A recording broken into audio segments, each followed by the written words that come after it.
Oi, gente, tudo bem? Aqui é a Roberta Cirne e hoje vamos correndo porque o capítulo 13 ele é muito grande. Estamos lendo a parte 1, 2016 e vamos ler o capítulo 13, que é sobre Lorena. Capítulo 13, parte 1, Lorena, tá, galera? Lorena. Ele bateu a porta ao sair, frio e raivoso, e eu estava só naquele quarto imenso. Senti vontade de gritar, quebrar algo, mas não seria inteligente de minha parte. Procurei mais uma vez um telefone, em vão. Testei a maçaneta e a porta estava trancada. Oh, por que eu não estava surpresa? Andei até a janela com pesadas cortinas. Havia uma cortina em um tecido adamascado espesso de cor marrom dourada, e por baixo uma cortina corta-luz. Quem dormia ali não gostava da luz do sol. Abri a cortina e olhar, percebi já ser fim de tarde. Eu dormira por quase 20 horas seguidas. O sol arrefecia e a tarde suavizava para a chegada da noite. Estávamos bem alto, ele não mentira. Não tinha jeito de fugir por ali, a não ser que suicídio pudesse figurar como fuga. Sem corda de lençóis, então, pensei com amargor. Eu era uma piada triste tramando em fugir dali. O que ele queria de mim? Já conseguira me sequestrar e eu estava à mercê dele, trancada naquele quarto. A história contada por ele era, dentro dos padrões ditos normais, um tanto fantástica. E ele parecia alguém muito perturbado. Eu tentava me convencer de tudo ser uma mentira, apesar de encontrar o eco de meus sonhos por toda a vida gritando a verdade. Não podia ser verdade, podia? Fui até a porta mais uma vez e colei o ouvido nela, tentando decifrar algum barulho lá fora. Nada. Escutei uma música abafada, mas eu também poderia estar enganada. Olhei ao redor. Se ele tivesse saído do apartamento, isso me daria certo tempo de achar uma brecha, algo para feri-lo, roubar-lhe as chaves e fugir. O guarda-roupa espelhado. Bom, podia quebrar o espelho e pegar um pedaço e enrolar em um pano se fosse necessário. Ao lado do guarda-roupa havia uma estante também embutida e uma escrivaninha com uma cadeira. Duas mesinhas decoravam perto da janela, de cada lado da cama, cada uma com um vaso de aparência cara e delicada. Um quarto de revista de decoração, pensei. Fiquei de súbito curiosa. O armário de espelhos era lindo, com uma larga porta de correr e outra porta estreita ao lado. Abri a porta larga do guarda-roupa e lá estavam muitos trajes de bom gosto, calças, coletes, camisetas dobradas, jaquetas. Um cheiro bom saía delas, roupas muito bem cuidadas, algumas com capas de lavanderia. Um armário masculino comum, eu creio, pertencente a alguém refinado. Ok. Não iria revirar as gavetas, apenas olhar. Eram três. Nada demais, roupas de casa, meias. Fechei as gavetas e a porta de correr. Ainda tinha outra porta estreita, de certo reservada às roupas de cama. Abri. Na outra porta do guarda-roupa, vi o que à primeira vista me pareciam ser roupas de teatro ou fantasias. Poucas, mas de diversas épocas, que detive-me para examinar. Não eram fantasias. Aquela porta do armário tinha um cheiro mais forte, de coisa guardada e velha. As roupas eram vintage. Todas, mais ou menos umas 15, estavam protegidas por capas de plástico grosso. Abri algumas, deslizando os dedos nas dobras de tecido. Roupas no estilo dos anos 80, 70 e bem menos usadas.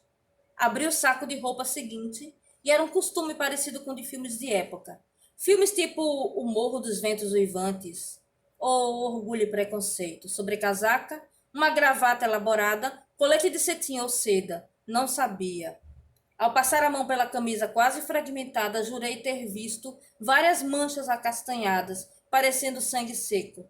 Tirei a mão da roupa, como se ali tivesse uma cobra. Era sangue. Estava pelo colete também escuro, endurecendo o tecido em muitas partes. Respirei pesado, temerosa. Fechei os sacos com cuidado, tentando deixar tudo do jeito encontrado. Tinha algo muito, muito errado ali. Ainda pensava em encontrar uma arma para me defender, mas a curiosidade falava mais alto quando me dirigia à estante. Espalhadas sobre a superfície da escrivaninha estavam papéis cobertos por uma letra elegante. A letra dele. Uma trava moral passou por minha cabeça de não mexer nas coisas dos outros, mas ignorei. Eram contas, anotações sobre antiguidades, um sequestrador de bom gosto, educado e amante das artes. Nossa! Em um bloco estavam rabiscadas algumas frases e li fascinada. Eram horários anotados, meus horários. Meu próprio nome estava ao lado de cada um deles. Não encontrei mais nada escrito, mas ao canto, perto de uma porta-canetas, estava um abridor de cartas. Parecia antigo e afiado, eu o peguei. Então meus olhos foram atraídos para a estante. Muitos livros. Alguns pareciam relíquias, outros encadernados naquelas capas azuis com lombada dourada gravada à mão. Li os títulos hipnotizada. Obras completas de Edgar Allan Poe. Le Fleur du Mal. A Lira dos 20 anos. Este parecia muito, muito velho e bastante manuseado. Lady Chatterley's Lover. Todos eles de capa quase desfeita pelo tempo. Havia alguns livros muito estranhos, sobre magia e misticismo. Papy, Franz Bardon, algo sobre o véu de Ísis, fosse lá o que fosse, e uma edição encadernada grossa de Tragédias do Recife, a emparedada da Rua Nova, de Carneiro Vilela. A história da moça emparedada viva por seu terrível pai, escrita por um recifense em um jornal do início do século XX. Talvez a loucura dele viesse dessa obra de ficção. Curiosamente, era uma primeira edição. Peguei e abri na primeira página a folha de rosto. Lá estava impressa em baixo relevo. Recife, tipografia central. Rua do Imperador 73, 1886. E também havia uma dedicatória em uma tinta esmaecida pelo tempo. Ao bom amigo Cristiano, pelas histórias e carraspanas memoráveis, de vosso sincero admirador pela eternidade, Joaquim Maria C. Vilela, 1908. Era do próprio autor, mas como? Coloquei o livro de volta no lugar. Ao lado dele estavam cadernos, mas de capas tão gastas que dava medo de tocar. Eram cerca de 30, enfileirados por ordem cronológica. Peguei o primeiro com cuidado. Deus, aquilo era velho. Dentro, páginas amareladas e inacreditável data. 1852. Sério isso? A caligrafia era elaborada, e além da data, estava escrito na primeira folha: este caderno pertence a Cristiano Alencar. Uma rosa intricada com espinhos decorava a margem de baixo. Folheei. Era um caderno de diário e poesias. Em algumas delas, a data e idade, 15 anos. O caderno de um garoto. Poesias românticas e meio bobinhas, mas muito bem escritas, impecáveis. Coloquei o caderno no lugar. O outro era de 1853 e a idade, 16 anos. Fiz o cálculo. Se estivesse correto, o garoto nascera em 1837. Mais poesias, uns rótulos de coisas que eu não consegui precisar, alguns deles soltos na página. A ilustração de uma revista de uma moça sem roupas. Ri um pouco nervosa. Garotos são sempre garotos. Mais um texto chamou a minha atenção. Desde criança. Mas um texto me chamou a atenção. Desde criança me denominam de Jurupari. Pensava ser assim chamado por minha tez pálida, a qual não amorena com o calor do sol. Mas com o tempo, percebi os cochichos em surdina, o medo. Por que eu sou Jurupari, o legislador, o mal, o demônio? Porventura não sou bondoso, ou faço matinas, laudes e vésperas como os outros jovens? Mas até que os outros, pois ainda ajudo o freio nos afazeres da igreja? Qual a razão em me definirem como demoníaco? Abaixo disso, um desenho feito com bico de pena de um garoto cacheado e com chifres de demônio, depois riscado até quase rasgar a folha. Aquilo me perturbou. O texto raivoso, quase uma confissão. O desenho riscado, aquela palavra, Jurupari, a palavra com a qual eu acordara no sonho no dia anterior. Coloquei o caderno de volta na prateleira e percebi haver vários iguais mais à frente. Peguei um, 1858.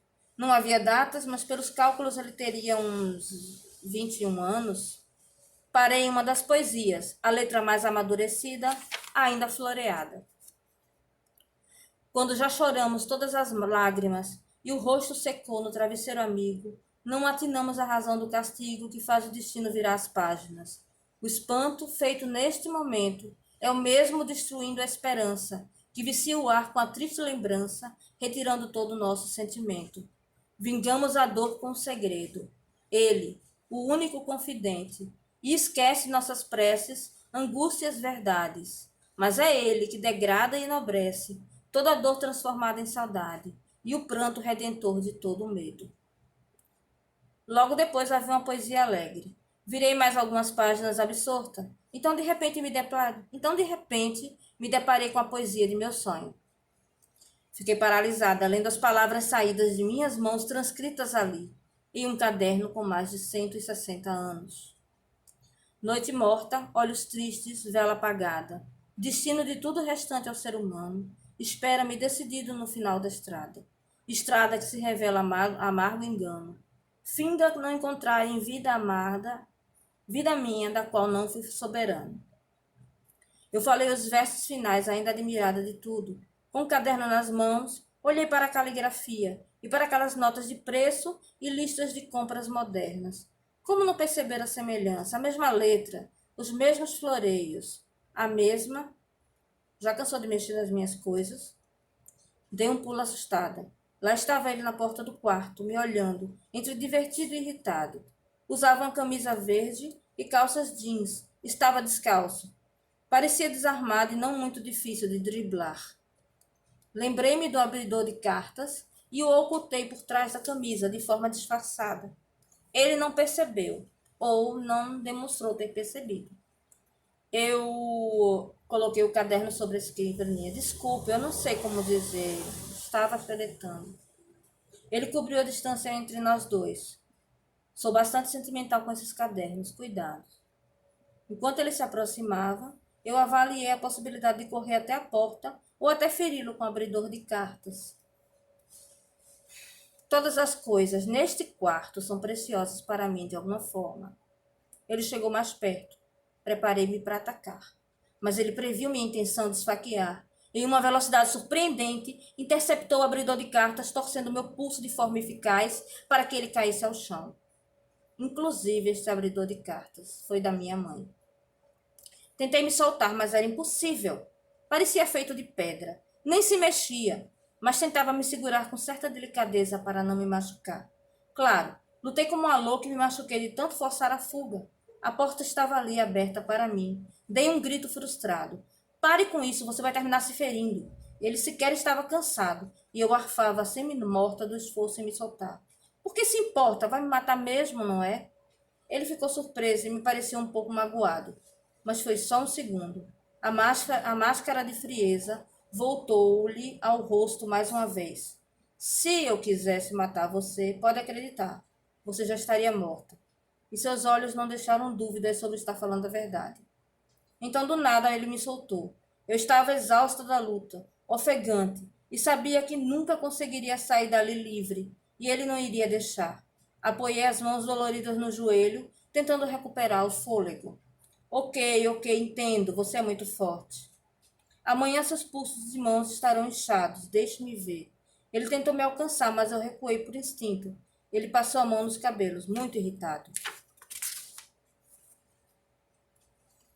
Bom, gente, eu vou parar por aqui, porque já está dando praticamente o limite do tempo. Mas a gente está no capítulo 13. Então, vamos dizer assim, esse vídeo ficou capítulo 13, parte 1. E o outro vídeo, no próximo vídeo, eu continuo o capítulo 13, parte 2. Desculpa a pressa em começar, eu ainda não sabia quantas páginas eu consegui ler. E nessa velocidade que eu li, deu mais ou menos 5 páginas. Então, eu posso fazer um cálculo do quanto eu consigo ler em 15 minutos, mais ou menos, e dar uma palavra para vocês e parecer. Então, é isso. Vamos continuar nos encontrando. Vamos continuar falando a respeito das coisas. Vamos continuar contando as histórias. Fiquem em casa, fiquem bem. E no próximo vídeo a gente continua capítulo 13, parte 2. Ok? Um beijo, fiquem com Deus. Até a próxima.